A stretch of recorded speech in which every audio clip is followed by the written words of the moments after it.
Juliet dear student, तो कल हमने देखा था position of the minimum in so y1 is equal to lambda D upon A, y2 this is equal to 2 lambda D upon A. इसी तरह position of the nth minimum this is equal to n lambda D upon A.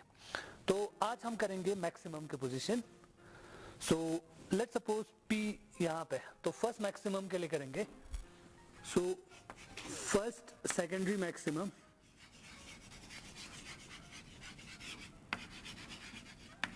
Maximum के लिए जो ये हमारा path difference bn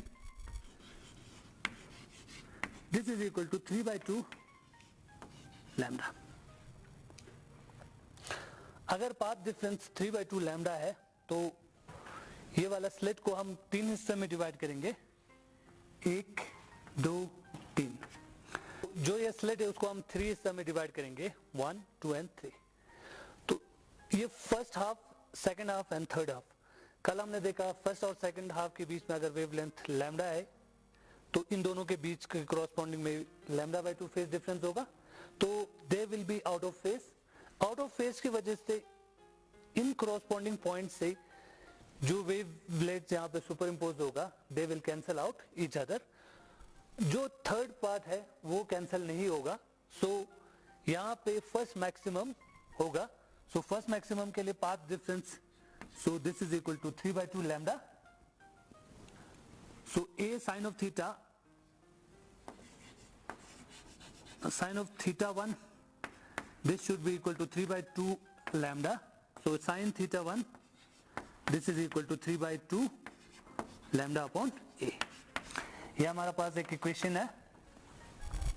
similarly इस right angle triangle में से हम टेंजेंट थीटा निकालेंगे. So tangent theta, since theta 1 for maximum, first secondary maximum, perpendicular upon base, perpendicular y1 dash divided by base d. So when angle are very small, sin theta is equal to theta and tangent theta is also equal to theta. So left hand side दोनों के बराबर है तो right hand side भी दोनों के बराबर होंगे. So y1 dash divided by d this is equal to 3/2 lambda upon a. So cross multiplying y1 dash this is equal to 3/2 lambda a upon into d. So मैं इसको यहाँ लिख देता हूँ. So this is equal to 3/2 lambda d upon a. So this will be the position of first secondary maximum. यहाँ पे उसी तरह नीचे भी इसी डिस्टेंस पे फर्स्ट सेकेंडरी मैक्सिमम होगा. सो y1 इसको मैं डैश से रिप्रेजेंट कर रहा हूं. So y1 dash this is equal to 3/2 lambda D upon A. So position for second secondary maximum के लिए, so path difference between point A and B, यहां से वेवलेट जो ओरिजिनेट होगा यहां से जो होगा जब यहाँ पे सुपर इम्पोज होगा, इन दोनों के बीच का अगर पाथ डिफरेंस 5/2 लैम्डा है तो इसको मैं 5 हिस्सों में डिवाइड करूंगा स्लिट को.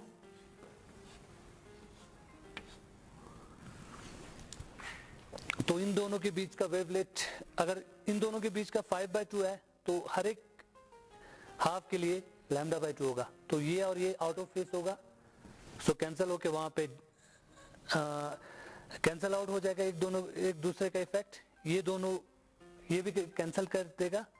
और तो जो ये लास्ट फिफ्थ हाफ है ये यहाँ पे हमारे पास ब्राइट फ्रिंजेस देगा. So path difference 5/2 lambda. So path difference sine of theta 2 this is equal to 5 a sine of this is equal to 5/2 lambda path difference. So sine theta 2 this is equal to 5/2 lambda upon a. When angle is small this is equal to theta 2 5/2 lambda upon a. Similarly हम इस right angle triangle में से tangent theta निकालेंगे. So tangent theta 2 this is equal to perpendicular y2 dash divided by base, हमेशा distance between the screen and the slit. So d2 when angle is small theta 2 this is equal to y2 dash divided by d. So ये दोनों equal है तो ये दोनों भी equal होगा. So y2 dash divided by d this is equal to 5/2 lambda upon a. Cross multiply करने के बाद y2 dash this is equal to 5/2 lambda d divided by a. So this will be the position of secondary maximum. So इसको मैं यहाँ लिख देता हूँ y2 dash. So this is equal to 5/2 lambda d upon a. So nth secondary maximum के लिए जो position होगा तो इन दोनों पॉइंट से जो वेवलेट जनरेट होगा जब वहाँ पे सुपरइम्पोज करेगा, अगर उनके बीच का path difference 2n+1 lambda by 2 है तब वहां पे nth सेकेंडरी मैक्सिमम होगा.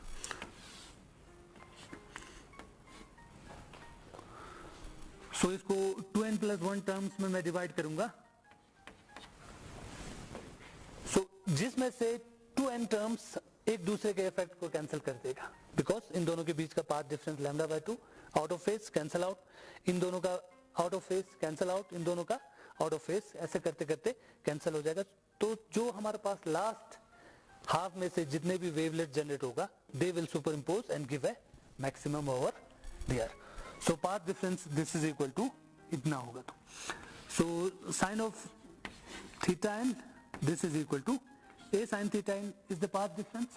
So this is equal to 2n+1 lambda upon 2. So sin theta n this is equal to 2n+1 lambda upon 2a. When angle is small, so theta n is equal to 2n+1 lambda upon 2a. ये equation. Similarly tangent theta n उसी में से yn divided by d, ये हमारा पास second equation. Because angle is small tangent theta is equal to theta के बराबर होगा. So right hand left hand side दोनों का बराबर. So right hand side this will be represented by yn dash. So this is equal to 2n+1 lambda, इसको cross multiply करने के बाद d upon 2a. So this will be the position of nth secondary maximum. So इसी तरह करते करते yn dash this is equal to 2n+1 lambda d upon 2a. एक बार फिर यहाँ देख लेना. सो position of the minimum from point O, y1 lambda d upon a, y2 2 lambda d upon a. इसी तरह करते करते yn का पोजीशन ये रहा. मैक्सिमम के लिए y1 dash this is equal to 3/2 lambda d upon a, y2 dash this is equal to 5/2 lambda d upon a, and yn this is equal to lambda d upon 2n+1 lambda d upon 2a. so ये maximum और minimum के जो different position ये. So next we will find out the fringe width of the bright and dark fringes. जो bright fringes है उसके fringe width को मैं बीटा डैश से रिप्रेजेंट करूंगा एंड जो डार्क फ्रिंज है उसके फ्रिंज विड्थ को मैं बीटा से रिप्रेजेंट करूंगा. जो ब्राइट एंड डार्क फ्रिंजेस है, सबसे पहले मैं सेंट्रल ब्राइट फ्रिंजेस,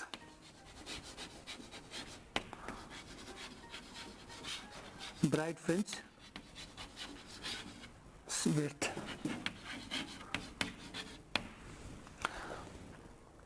उसको फाइंड आउट करने के लिए ये पॉइंट जो फर्स्ट मिनिमम होगा ये हमारा पॉइंट O है. दो फर्स्ट मिनिमम जिसका पोजीशन y1 है, इसी तरह फर्स्ट पोजीशन मिनिमम नीचे भी y1 होगा. दोनों का value lambda d upon a होगा. तो जो इसका फ्रिंज विड्थ है बीटा नॉट, ये यहां से यहां तक जो पोजीशन है इसको मैं y1 से रिप्रेजेंट किया हुआ. सो ये भी y1 होगा. So beta naught this is equal to y1 plus y1. So beta naught is equal to y1 plus y1. So this is equal to 2 times y1. y1 को वहां से सब्स्टिट्यूट किया है 2 times lambda d upon a. So fringe width of central bright fringe is equal to 2 lambda d upon a. So beta naught this is equal to 2 lambda d upon a. बाकी जो bright fringes के width होगा वो alternative dark fringes के position के difference के बराबर होगा. बाकी B1 this is equal to Y2 minus Y1. Y2 this is equal to 2 lambda d upon A minus 1 lambda d upon A. This is equal to lambda d upon A. So B1 is equal to lambda d upon A. So B2 निकालने के लिए Y3 minus Y2 this is equal to 3 lambda d upon A minus 2 lambda d upon A. This is equal to lambda d upon A. So बाकी जितने भी bright fringes होगा उसके fringe width lambda D upon A के बराबर होगा. इसमें note करने वाली बात यह है जो सेंट्रल ब्राइट फ्रिंजेस है बाकी ब्राइट फ्रिंजेस के जो विड्थ हो गए उसके डबल होगा. So beta not this is equal to 2 times पर बीटा फॉर ब्राइट फ्रिंजेस. उसी तरह जब हम डार्क फ्रिंजेस के पोजीशन निकलेंगे तो ये दो मैक्सिमम अल्टरनेटिव मैक्सिमम के पोजीशन का जो डिफरेंस होगा. So now fringe width of the dark fringe this is equal to difference between alternative bright fringes के जो पोजीशन होगा that is B this is equal to yn means 2n plus 1 lambda d upon 2a.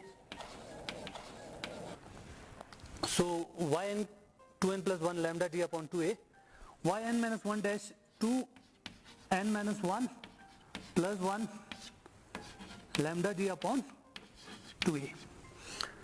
So 2n plus 1 lambda d upon 2a minus bracket open करने पर 2n ये plus 1 मैं इसके साथ लिख रहा हूं lambda D upon 2a. 2n इस प्लस 1 को मैं यहां लगा रहा हूं सो लैम्डा डी अपॉन 2a से मल्टीप्लाई किया सो 2n plus 1 lambda D upon 2a minus 2 into minus 1 minus 2 lambda D upon 2a ये ब्रैकेट क्लोज.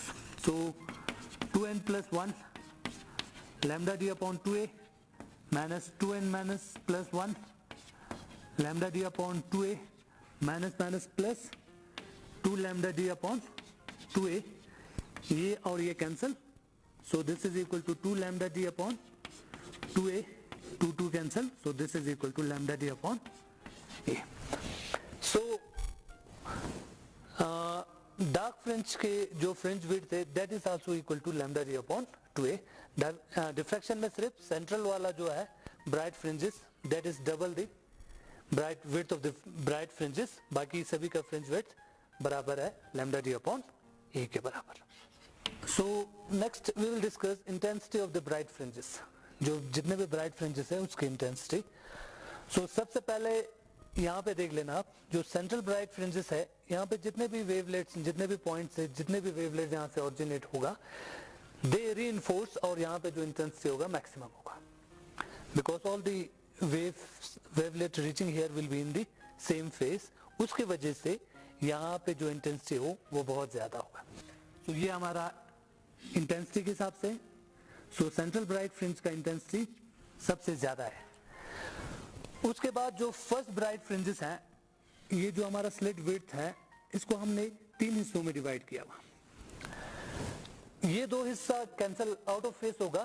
सो इस जितने भी वेवलेट्स यहाँ से ओरिजिनेट होगा वो सुपर इम्पोज जब इस वेवलेट से करेंगे they will cancel out each other. So intensity slit को हम 3 हिस्सों में डिवाइड किया हुआ है. फर्स्ट विड्थ के लिए ये दोनों पार्ट हाफ कैंसिल आउट हो जाएगा वेवलेट्स जो यहाँ से ओरिजिनेट होगा. सो जितने भी इंटेंसिटी ब्राइट फ्रिंजेस का होगा इस पोर्शन से होगा. सो इसका इंटेंसिटी इस वेवलेट के सेंट्रल्स के कंपैरिजन में 1/3 होगा. सो ये इसका इंटेंसिटी इतना होगा. सो जो सेंट्रल ब्राइट फ्रिंजेस का पूरे वेवलेट्स सुपर इम्पोज करने पे ब्राइट फ्रिंजेस मिलेगा. जो फर्स्ट ब्राइट फ्रिंजेस के ना 3 हिस्सों में से 2 कैंसिल आउट हो जाएगा तो ये 1/3 पोर्शन रीइंफोर्स करेगा. सेकंड ब्राइट फ्रिंजेस के लिए 5 हिस्सों में first 2 cancel out, third and fourth will cancel out, तो 1/5 वाला पोर्शन से जो वेव ऑरिजिनेट होगा उसकी वजह से मैक्सिमम होगा। उसी तरह नेक्स्ट 7 हिस्सों में 1 2 3 4 5 6 7, सो फर्स्ट 2 कैंसल आउट हो जाएगा, second third and fourth cancel हो जाएगा, फिफ्थ एंड सिक्स कैंसिल हो जाएगा, सो 1/7 पार्ट की वजह से इंटेंसिटी होगा। सो इंटेंसिटी हर स्टेप में डिक्रीज होता जाएगा, जो सेंट्रल है वो सबसे ज्यादा होगा, बाकी 1/3 1/5 1/7 part of the wave front की वजह से होगा and so on, so it will goes on decreasing. यहाँ पे भी डिक्रीज होगा, नीचे की तरफ भी ये डिक्रीज होता जाएगा। सो नेक्स्ट जो हम डिस्कस करने जा रहे हैं that is the transverse nature of light. Wave दो तरह के होते हैं, let wave, transverse and longitudinal wave. जो ट्रांसवर्स वेव और लॉन्गिट्यूडनल वेव है उसको डिफरेंस पोलराइजेशन डिफरेंशिएट करता है कि ट्रांसवर्स नेचर ऑफ लाइट में पोलराइजेशन होता है, therefore we will see polarization. उसकी वजह से हमें ये पता लगा कि लाइट का जो नेचर है that is transverse in nature. So what is polarization?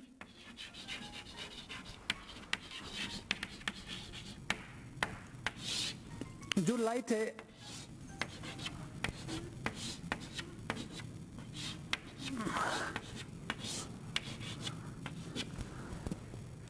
जो हमारा लाइट है जब ट्रैवल कर रहा है तो ये वाइब्रेट होता है in all the planes, so this light is known as unpolarised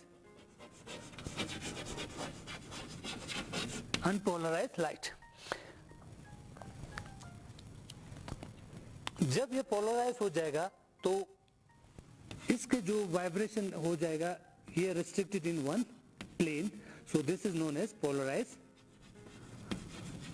light. So unpolarized light plane of vibration बहुत सारा होगा, हर प्लेन में होगा, और जो polarized light होगा इसका plane of vibration restricted in one particular plane, so इसको हम polarized कहेंगे। जो unpolarized light है इसके जो जितने भी कंपोनेंट है उसको हम दो कंपोनेंट में वो कंपोनेंट में लिख सकते हैं। so this is unpolarized light, इसको हम दो कंपोनेंट, एक हॉरिजॉन्टल कंपोनेंट और एक वर्टिकल कंपोनेंट, इस ये वाला जो हिस्सा है इसको हम रिजॉल्व करेंगे, एक कंपोनेंट ये रहा, एक कंपोनेंट ये रहा, तो ये गायब हो जाएगा। इसी तरह इसको भी हम इस तरह इसके भी कंपोनेंट्स हम बना देंगे, रिजॉल्व करेंगे तो ये, तो इसको भी हम रिजॉल्व करेंगे तो ये। सो अनपोलराइज्ड लाइट के जब हम कंपोनेंट में लिखेंगे तो एक हॉरिजॉन्टल कंपोनेंट और एक वर्टिकल कंपोनेंट होगा, इस तरह हम रिप्रेजेंट कर सकते हैं। जो बुक्स में बहुत maximum time it is represented by this, एक डॉट की तरह। सो ये प्लेन ऑफ वाइब्रेशन एक इस डायरेक्शन में और एक प्लेन ऑफ वाइब्रेशन इस तरह है, so this is unpolarized light. So polarization, जब हम ये अनपोलराइज्ड लाइट को पोलराइजर के थ्रू जब पास करेंगे तो जो वेव्स लाइट यहाँ से निकलेगा that is the polarised light, so जिसे हम प्लेन पोलराइज्ड लाइट भी कहेंगे। अब ये जो प्लेन, जिस प्लेन में ये लाइट पोलराइज्ड लाइट वाइब्रेट करता है that plane is known as plane of vibration. इसमें ए बी सी डी जिसमें ये वाइब्रेशन रिस्ट्रिक्टेड है that plane is known as plane of vibration. The plane which is perpendicular to the plane of vibration, ये जो है plane है 90 degree बना रहा है, तो इसको हम कहेंगे plane of polarization. So this are the two terms, plane of vibration and plane of polarization. जिसमें से पास होके अनपोलराइज्ड लाइट पोलराइज हो जाएंगे उसे हम कहेंगे polarizer. So this is known as polarizer and polarization is the phenomena in which unpolarized light को restrict करता है एक पर्टिकुलर प्लेन में वाइब्रेट करने के लिए, and that phenomena is known as polarisation. So unpolarise light जब हम पास करेंगे पोलराइजर के थ्रू, एग्जांपल आता निकोल प्रिज्म, तो यहां से जो लाइट निकलेगा that light is plane polarise. So इसमें प्लेन ऑफ वाइब्रेशन एक ये रहा, एक इस तरह हॉरिजॉन्टल वाइब्रेशन, वर्टिकल हॉरिजॉन्टल है. तो जो पोलराइज लाइट में है ये जो हॉरिजॉन्टल कंपोनेंट ये एब्सेंट है. टू चेक कि ये पोलराइज हुआ कि नहीं, हम एक और क्रिस्टल निकोल प्रिज्म का एक और क्रिस्टल ले लेंगे, इसके थ्रू पास करवाएंगे और इसको हम रोटेट करते रहेंगे. एक ऐसा टाइम आएगा अगर ये यहां पे नो लाइट,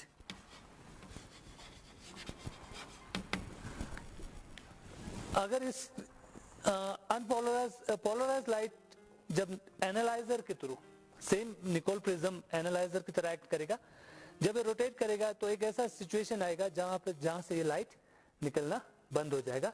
तो हम कहेंगे कि ये लाइट जो है दैट इज पोलराइज लाइट.